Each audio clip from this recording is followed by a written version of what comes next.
तो क्या हुआ कि कोई इंसान किसी का बहुत बड़ा भक्त है, इससे कोई फ़र्क नहीं पड़ता कि कोई किसी का भक्त है तो वो प्रेम को समझ ही लेगा उसी गंभीरता से जैसे तुम समझते हो। कई लोग भक्त तो होते हैं लेकिन इसके बावजूद उनके मन में शक होती है और उनके मन में नफ़रत भी होती है। ये सब चीज़ें वो अपने कर्म से और कुछ उनकी आप बीती होती है, इससे आई होती है। कोई मेरा भक्त है इसका मतलब ये नहीं कि तुम्हें उस पर विश्वास करना है, तुम्हें मुझ पर विश्वास करना है। हमेशा जो भी चीज़ होगी ना वो मेरी तरफ होनी चाहिए, किसी इंसान की तरफ नहीं। इस बात को तुम अच्छे से जान लो। और हाँ, मैं तुम्हें कहता हूँ कि तुम्हें जो भोग चढ़ाना है ना तुम मुझे चढ़ाओ, मैं वो खाने को तैयार हूँ। किसी के कहने पर या किसी की मर्ज़ी से चीज़ें नहीं चलेंगी, जो चलेंगी वो तुम्हारी मर्ज़ी से चलेगी, मुझ पर। तुम्हारा पूरा हक है मुझ पर, तुम मुझे जैसे चाहो वैसे पूज सकते हो। ना तो कोई दूसरा भक्त तुम्हारे ऊपर दबाव बना सकता है और ठीक उसी तरह तुम भी किसी के ऊपर दबाव नहीं बना सकते। और ये बात मैं तुमसे इसलिए कह रहा हूँ ना क्योंकि कुछ लोगों ने तुम्हें बहुत कुछ सिखाया है, समझाया है, कही है, लेकिन ना वो उनके जीवन के तरीके थे जो मैंने उनको समझाया था, पर तुम्हारे लिए चीज़ें अलग अलग हैं।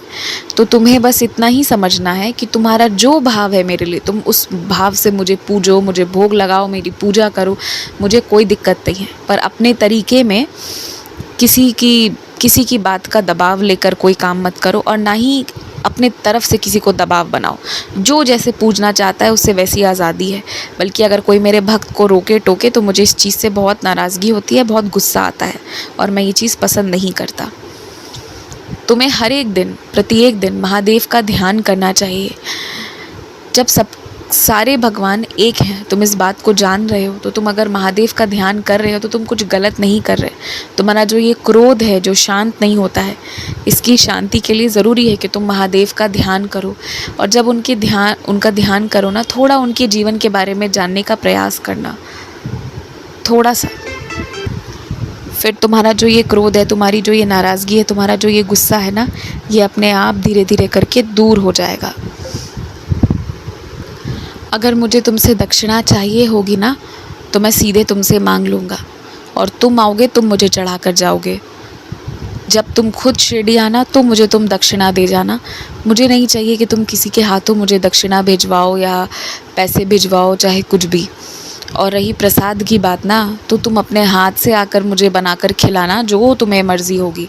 तुम्हारी शिरडी को लेकर और मुझे लेकर जितनी मुरादें हैं ना, वो इस साल और अगले साल, दोनों साल मिलाकर सब पूरी हो जाएंगी। लेकिन हाँ, मेरे और अपने बीच कभी किसी को आने मत दिया करो, मुझे ये चीज़ पसंद नहीं आती है। ध्यान रखना इस बात का। अब आराम से सोने चले जाओ, विश्राम करो।